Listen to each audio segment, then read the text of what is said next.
नमस्कार दोस्तों, स्वागत है आपका हमारे YouTube चैनल सक्सेस सीएससी में। और आज की क्लास में हम लोग डिस्कस करेंगे प्रायद्वीप भारत के जो पूर्व की ओर बहने वाले नदी तंत्र में एक महत्वपूर्ण नदी तंत्र कावेरी नदी के अपवाह तंत्र के बारे में डिस्कस करेंगे।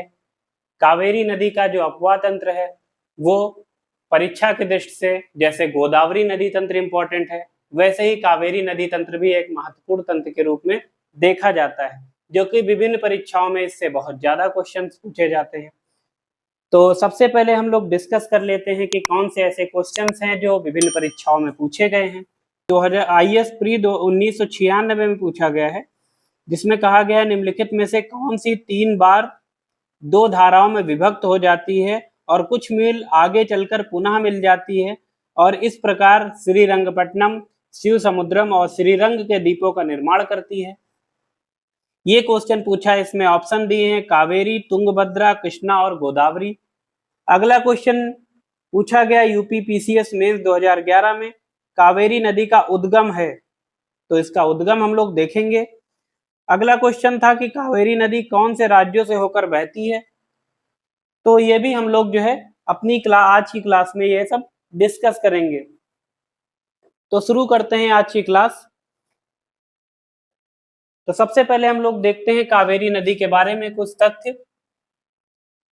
जैसे कावेरी नदी की लंबाई कितनी है, ये लगभग 800 किलोमीटर इसकी लंबाई है, और ये कौन कौन से राज्यों में नदी बेसिन का निर्माण करती है, तो ये कर्नाटक में लगभग जो है 40% अपनी नदी बेसिन का निर्माण करती है, केरल में 3% और तमिलनाडु में लगभग जो है 56.1% और शेष पुदुचेरी में करती है। अपवाह क्षेत्र की बात करी जाए, लगभग 81,155 किलोमीटर से वर्ग किलोमीटर से लेकर लगभग 87,900 वर्ग किलोमीटर इसका अपवाह क्षेत्र है। लेकिन ये 87,900 जो है इसका मोस्ट प्रेफरेबल है। उसके अलावा देखते हैं इसमें कौन कौन से द्वीपों का निर्माण होता है।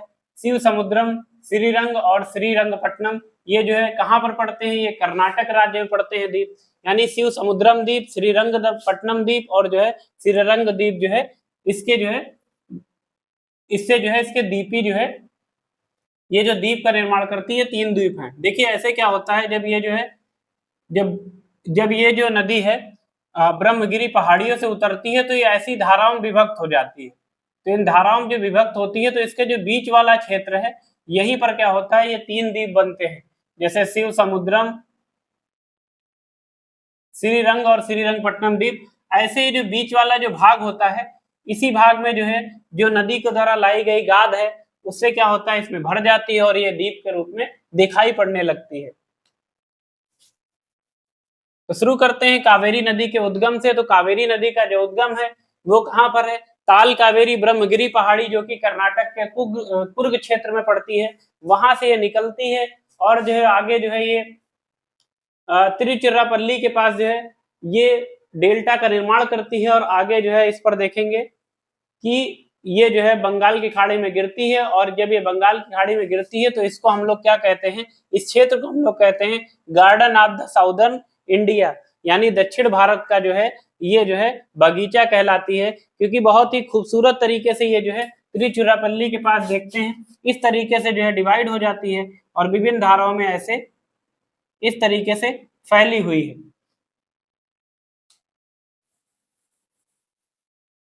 तो इसकी सहायक नदी देख लेते हैं। इसकी सहायक नदी में हम लोग देखते हैं हेमावती नदी, और याची नदी जो है हेमावती डैम पर आकर मिल जाती है, और ये आगे जो है कावेरी नदी से मिल जाती है। इसी प्रकार सिमसा नदी भी कावेरी के सहायक नदी है, जो कि बाएं सिरे से आती है और कावेरी मिल जाती है। अकारवती नदी भी जो है बाएं सिरे से आकर कावेरी में मिलती है। फिर लक्ष्मण तीर्थ नदी है, लक्ष्मण तीर्थ जो नदी है जो कावेरी के दाएं सिरे से आकर मिलती है, और इसी पर क्या होता है, कृष्ण सागर जो है कृष्ण सागर बांध का जो है जो निर्माण किया गया है, जहां पर लक्ष्मण तीर्थ और कावेरी मिलती है, इसी जगह पर जो है इसका निर्माण किया गया है। और ये कहां से, लगभग मैसूर से देखा जाए, मैसूर से लगभग 20 किलोमीटर की दूरी पर जो है ये कृष्ण सागर बांध जो है स्थित है। इसी प्रकार काबिनी नदी है, काबिनी नदी भी जो है इस पर काबिनी बांध बना हुआ है। स्वर्णवती नदी आगे हम लोग देखेंगे कि भवानी नदी, तो भवानी नदी नीलगिरी क्षेत्र के पास से निकलती है और इस पर जो है भवानी बांध बना हुआ है। इस पर क्या बना हुआ है? भवानी बांध बना हुआ है। नोयल नदी, ये जो है तमिलनाडु के कोयम्बटूर से होकर बहती है और ये कहाँ से निकली हुई है? अन्नामलाई पहाड़ी क्षेत्र से निकली हुई है। इसी प्रकार अमरावती की बात करी जाए, अमरावती भी जो है कावेरी की एक मुख्य सहायक नदी है, जो कि देखते हैं दाएं क्षेत्र से आकर जो है कावेरी में मिलती है और ये किस लिए जानी जाती है? लगभग ये 6000 वर्ग किलोमीटर क्षेत्र का अपवहन करती है और इसके जो इसका अपवाह क्षेत्र है वो सिंचाई के लिए काफी ज्यादा उपयुक्त है और इसी के जो नदी है इसके किनारे काफी ज्यादा मात्रा में औद्योगिकरण भी हुआ है। इस औद्योगिकरण क्या होता है? ये नदी जो है प्रदूषित हो गई है। तो हम लोग जान लेते हैं, ताल कावेरी ब्रह्मगिरी पहाड़ी से निकलती है और जो कहाँ पर तिरुचिरापल्ली के आगे जो है ये जो है गिरती है बे ऑफ बंगाल में और इसे जो है यहाँ पर garden of the southern India के नाम से जाना जाता है। अब हम लोग देख लेते हैं इसकी सहायक नदी के बारे में थोड़ा सा डिटेल। दाएं सिरे से हम लोग देखेंगे कावेरी नदी, हमने देखा कि जो है ताल कावेरी ब्रह्मगिरी कुर्ग जिले कर्नाटक से निकलती है और इसकी पहले देखते हैं लक्ष्मण तीर्थ आकर जो है इसके दाएं सिरे से आकर मिलती है और इसी पर कृष्ण सागर जलाशय बना हुआ है और इसी लक्ष्मण तीर्थ नदी पर जो है एक इरपू जलप्रपात भी देखा जाता है और ये कहाँ से निकलती है? ये भी ब्रह्मगिरी रेंज से ही निकलती है। आगे देते हैं काबिनी नदी, ये भी दाएं सिरे से निकली हुई है और इस पर काबिनी जलाशय बना हुआ है और ये कहाँ से निकलती है? उत्तरी वायनाड जिले से जो है उत्तरी वायनाड के जो उत्तरी साइड से निकलती है और वेस्टर्न घाट से निकलती है। इसी प्रकार इसकी एक और सहायक नदी है स्वर्णावती नदी, यह भी वेस्टर्न घाट से ही निकलती है। नोयल नदी की बात करी जाए, ये भी वेस्टर्न घाट से निकलती है और कोयम्बटूर से अपवाहित होती है, यानी इसके तट के किनारे जो है कोयम्बटूर जो जिला है तमिलनाडु का वो यहाँ पर अवस्थित है। बात करें अमरावती की, अमरावती भी वेस्टर्न घाट के अन्नामलाई हिल्स के पास से निकलती है और ये हमने देख चुका है, इसके तट पर काफी ज्यादा औद्योगिकरण हुआ है जिसके कारण ये अत्यधिक प्रदूषित हो चुकी है। बात करते हैं बाएं सिरे से, तो बाएं सिरे से आप देखते हैं हेमावती नदी आकर मिलती है और इसी के जो है यहाँ पर क्या होता है, हेमावती मिलने से पूरी यहाँ पर हेमावती बांध या फिर जलाशय हम लोग देख सकते हैं। इसी पर क्या बना हुआ है? हेमावती बांध और जलाशय, और ये भी कहां से निकलती है? वेस्टर्न घाट से ही निकलती है। आगे देखते हैं सिमसा नदी कहां से निकली हुई है? देवरायना दुर्ग जो है, जो हिल्स है पहाड़ी है, देवरायना दुर्ग जो है जो अवस्थित है कर्नाटक में, वहीं से निकलती है और इस नदी की खासियत यह है कि सिर्फ ये केवल केरल में ही प्रवाहित होती है और केरल में ही जाकर जो है कावेरी नदी से मिल जाती है। अगली नदी हम लोग देखते हैं इसकी सहायक के रूप में, जो कि बाएं तट से निकलती है, वो अकारवती नदी है और ये कहां से निकलती है? कर्नाटक के नंदी पहाड़ी से निकलती है और जो इस पर जो है चुंची वाटरफॉल बना हुआ है और बेंगलुरु शहर के लिए जो वाटर की सप्लाई की जाती है वो इसी नदी के द्वारा की जाती है। अब बात करते हैं जो अभी ये जो हमने देख लिया कि ये शिव समुद्रम द्वीप, श्रीरंगपट्टनम द्वीप और जो है श्रीरंग द्वीप, और इस पर एक जो है वाटरफॉल बना है जो कि शिव समुद्रम है, ये भारत का दूसरा सबसे बड़ा वाटरफॉल कहा जाता है। कावेरी नदी के बारे में कुछ तथ्य और भी जान लेते हैं।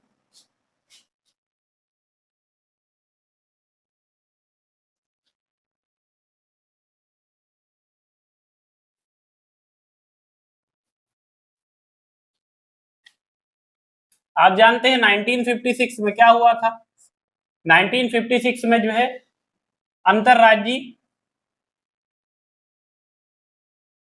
अंतरराज्यीय जो जल विवाद है उस पर जो है अधिनियम बना था और इसी अधिनियम की सहायता से जो है 1990 में जो है आकर जो है कावेरी वाटर अथॉरिटी बनती है, वाटर डिस्प्यूट अथॉरिटी का निर्माण होता है, यानी कि कावेरी जो नदी का जल विवाद होता है यही से स्टार्ट होता है और इस जल विवाद को सुलझाने के लिए कावेरी वाटर जो है जो डिस्प्यूट अथॉरिटी का जो है गठन किया जाता है। और ये विवाद किनके बीच में था? आप देख चुके, कर्नाटक, केरल, तमिलनाडु और जो है पुदुचेरी के बीच में विवाद था। किससे संबंधित था? जल बंटवारे से संबंधित था। और ये जो अथॉरिटी थी इसने 2007 में जो है अपना निर्णय दिया और तमिलनाडु राज्य इस निर्णय से असंतुष्ट हुआ और ये जो है 2008 में जो है जाता है सुप्रीम कोर्ट के पास और सुप्रीम कोर्ट के पास जाता है, कहता है कि जो निर्णय दिया गया है ये हमारे हित में नहीं है तो 2018 में आकर जो है फाइनली सुप्रीम कोर्ट अपना निर्णय सुनाती है और ये अपना ये निर्णय देती है कि जो है कर्नाटक राज्य, तमिलनाडु, केरल, तमिलनाडु और पुदुचेरी में जो है जल का बंटवारा किया जाता है। कर्नाटक राज्य की बात करी जाए तो इसको जो है जो पहले जल मिल रहा था 270 TMCFC, मतलब क्या है? TMFC का मतलब होता है 1000 मिलियन क्यूबिक फीट जो है इसको वाटर मिल रहा था, लेकिन इसको जो है सुप्रीम कोर्ट कहती है इसको जो है 14.25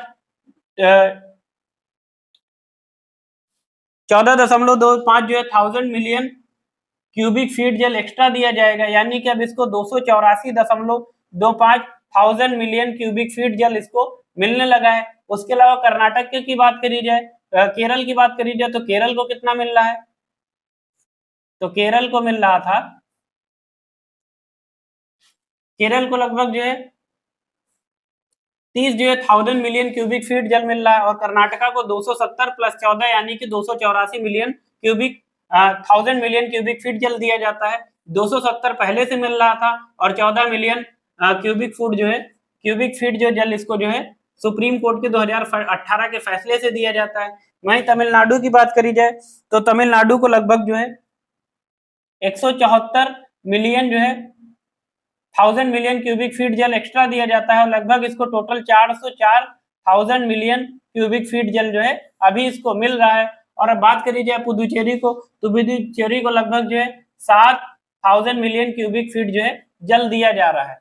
तो इसी के रिलेटेड जो है भारत सरकार क्या करती है, 2018 में ही जो है एक संशोधन लेके आती है और कावेरी वाटर मैनेजमेंट अथॉरिटी का गठन करती है। और जो कावेरी वाटर मैनेजमेंट अथॉरिटी क्या करेगी, ये जो सुप्रीम कोर्ट का फैसला था इसको लागू करने के लिए क्या करती है, जो कावेरी वाटर मैनेजमेंट अथॉरिटी का गठन करती है और ये जो अथॉरिटी होती है किस प्रकार से जल बंटवारा किया जाएगा उसके बारे में जो है ये कार्य करती है।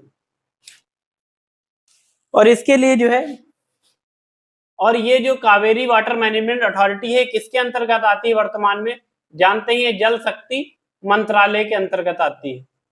तो जल शक्ति मंत्रालय के अंतर्गत ये आती है। तो फिर से देख लेते हैं एक बार क्विक रूप से। 1956 में अंतरराज्यीय जल विवाद अधिनियम बनता है। 1990 में कावेरी जल के बाद जो जल के वाटर का जो डिस्प्यूट था उसको सुलझाने के लिए जो कावेरी वाटर डिस्प्यूट अथॉरिटी का गठन किया जाता है, जिसमें कर्नाटका, केरल, तमिलनाडु और पुदुचेरी सम्मिलित थे। 2007 में इसका निर्णय आता है और इस निर्णय से असंतुष्ट होकर तमिलनाडु जो सुप्रीम कोर्ट की शरण में जाता है। सुप्रीम कोर्ट जो 2018 में अपना फैसला देती है जिसमें कर्नाटक को जो है 14.25 1000 मिलियन क्यूबिक फीट एक्स्ट्रा जल देती है, जो कि 270 TMCFT से अधिक TMCFT के अतिरिक्त था, यानी कि 284 जो है TMFCT जल इसको मिलता है। वहीं केरल को 30 मिलता है, तमिलनाडु को 174 एक्स्ट्रा दिया जाता है, जिससे इसके कुल जो है जल की मात्रा कितनी हो जाती है, लगभग 404,000 मिलियन क्यूबिक फीट। वहीं पुदुचेरी को 7,000 मिलियन क्यूबिक फीट जल दिया जाता है। तो हमने देखा कि कावेरी नदी कहां से निकलती, ताला कावेरी ब्रह्मगिरी पहाड़ी कुर्ग से निकलती और जो है कहां पर, तिरुचिरापल्ली के पास जो है आके जो है ये डेल्टा का निर्माण करती है। यहाँ से जो है कई धाराओं में विभक्त हो जाती है और जो है आखिर जो है जब बंगाल की खाड़ी में गिरती है तो इसको यहाँ पर garden of the southern India कहा जाता है। और हेमावती पर हेमावती डैम बना हुआ है, सिमसा नदी, अकारवती नदी, लक्ष्मण तीर्थ पर आप देखते हैं कृष्ण सागर बांध इसके संगम बना हुआ है, काबनी नदी पर काबनी डैम बना हुआ है, स्वर्णवर्ती नदी, भवानी नदी पर भवानी बांध, नोयल नदी जो कि कोयम्बटूर से होकर निकलती है, अन्नामलई पहाड़ी से ओरिजिन होता है, कोयम्बटूर से इसका प्रवाह होता है जल का। अमरावती नदी के बारे में देख चुके हैं, इसके जल क्षेत्र पर काफी ज्यादा औद्योगिकरण हुआ है जिससे काफी ज्यादा प्रदूषित हो चुकी है। तो ये था जो संपूर्ण हमने जो है जो प्रायद्वीप भारत का नदी तंत्र था, जिसमें हमने पश्चिम का नदी तंत्र को देखा था, उत्तर की ओर प्रवाहित होने वाली नदियों के बारे में देखा था, ये पूर्व की ओर प्रवाहित होने वाली नदियां हैं। लगभग हमारा प्रायद्वीप भारत का नदी तंत्र कंप्लीट हो चुका है और इससे जुड़े जो क्वेश्चन अभी हमने शुरुआत में देखे थे उसको दोबारा से डिस्कस कर लेते हैं।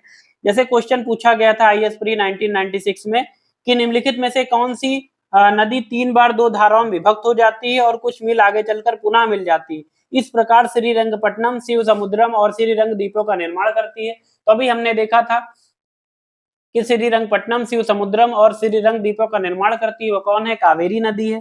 कावेरी नदी का उद्गम हम लोग देख चुके हैं, ताल कावेरी ब्रह्मगिरी हिल से निकलती है, कुर्ग कर्नाटक से। तो इसमें ऑप्शन दिया है साहिद्री से, ब्रह्मगिरी पहाड़ी से, गवालवाड़ी पहाड़ी से, अमरकंटक से। अमरकंटक से हम जानते हैं 3 नदियां निकलती, सोन नदी, नर्मदा नदी और जो है महानदी। अगला देखते हैं कावेरी नदी कौन कौन से राज्यों से होकर बहती है। इसका ऑप्शन है कर्नाटक, केरल, तमिलनाडु। तो यही ऑप्शन सही है। तो ये थे कावेरी नदी जल विवाद और इससे कुछ संबंधित तथ्य। तो आज से हमारी नदी से रिलेटेड जो भी क्लास थी वो कंप्लीट हो चुकी है। अगली क्लास में हम लोग नेक्स्ट टॉपिक के साथ आएंगे। आज के लिए इतना ही, धन्यवाद।